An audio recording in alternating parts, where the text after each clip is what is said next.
We shall now proceed to the symbolic handover of the unit color.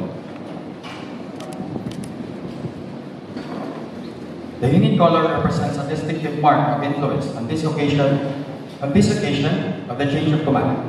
The turnover of the unit color also signifies the handing over of duties and responsibilities to his predecessor. May we request our Commander 790, Major General Andrew D. Costello, sir, for the turnover of the unit color.